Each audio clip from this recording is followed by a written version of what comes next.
Hey everyone, today I'm going to teach you how to add bouncing emotes to your Twitch stream using OBS. Without any further ado, let's get started. First, open your web browser and head over to streamlabs.com. Once you're on the page, you'll need to log into your Twitch account. It's important that you use your Twitch account here, as this will connect your stream with the emote wall widget we're about to set up. After logging in, direct your attention to the upper right corner of the screen and click on Dashboard. This will take you to your main Streamlabs control panel, where you can manage all your streaming widgets and settings. Now, in the left sidebar, click on All Widgets. This section houses all the available widgets you can add to enhance your stream, from alerts to chat boxes and much more. Scroll down until you find a search bar on the right side of the page. Click on the search bar and type Emote Wall, then click it from the search results that appear.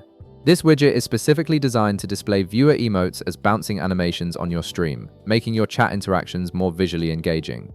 Next, click Start from Scratch. This option lets you build your emote wall configuration from the ground up, giving you full control over how it looks and behaves. Look for the option labeled Enabled, and right beside it, toggle the switch on. This activates the emote wall widget so it can start capturing emotes from your chat. Below it, adjust the emote duration by moving the slider from left to right. This controls how long each emote stays visible on screen before disappearing, allowing you to customize the pacing of the animations. On the right side, navigate to Background Color and click the color picker.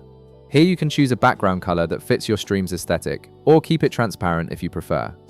At the top of the page, click to copy widget URL, then select Copy. This URL is what you'll use to add the emote wall directly into OBS as a browser source. Now, go to your OBS app.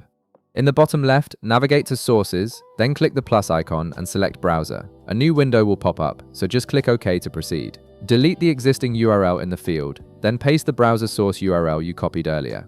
Click OK to confirm, and the emote wall source will be added to your OBS scene. As you can see, it's not yet visible on your preview, but don't worry, that's normal. The emotes will only appear when someone chats in your Twitch stream. Once a viewer sends a message with emotes, they'll automatically pop out in your OBS preview as bouncing animations, adding a fun and interactive element to your broadcast. If this video helped you out, be sure to leave a like, subscribe, and I'll see you in the next one.